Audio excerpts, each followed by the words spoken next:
C'est la deuxième édition. Cette année encore, les apiculteurs de Reyatea et Taha sont au rendez-vous.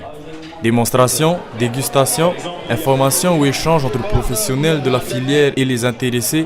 La population des Raroumatei et les élèves d'Otouroua ont foulé le sol de la place Piritoa Terei dès l'ouverture officielle de cette journée du miel et des abeilles organisée par les apiculteurs et la Chambre de l'agriculture. C'est une très bonne filière qui est en bonne santé déjà depuis la mise en place de pas mal de mesures pour la relever depuis la détection du méri dans nos ruchers. Et on félicite justement l'effort des producteurs et des services du pays pour l'accompagnement technique pour le développement de la filière. Le miel de Reyatea est bon, unique, mais surtout il est apprécié par ses habitants.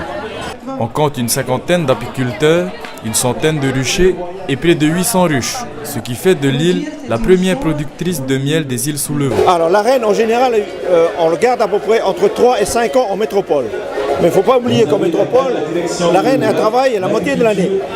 L'hiver elle ne travaille pas. Donc elle ne pond pas en hiver. Chez nous, la reine elle pond en longueur d'année.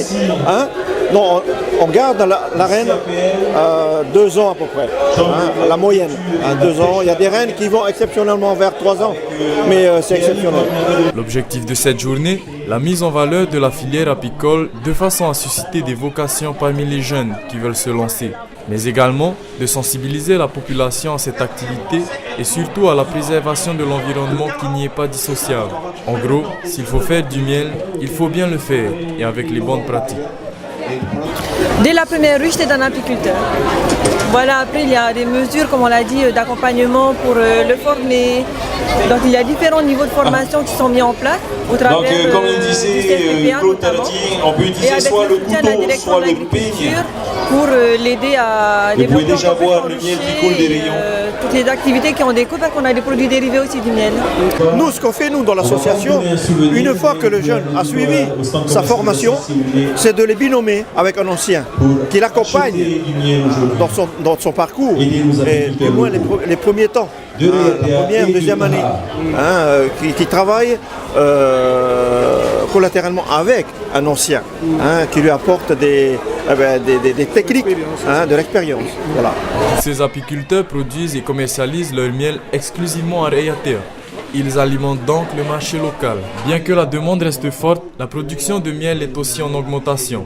Malheureusement, ce n'est pas le même constat concernant la production à l'échelle mondiale. Plus de 60% des abeilles meurent à cause d'une maladie.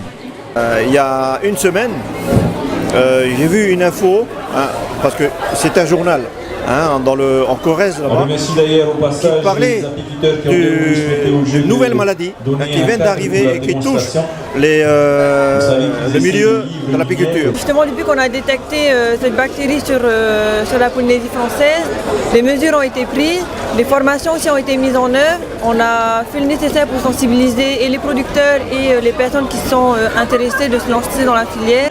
Cela a permis d'informer au mieux les apiculteurs amateurs ou les usagers sur les réglementations qui encadrent la pratique, mais aussi les aides fournies. Malgré tout, cette journée restera une journée très riche pour tous les jeunes intéressés d'apiculture et pour tous ceux qui découvrent cette filière.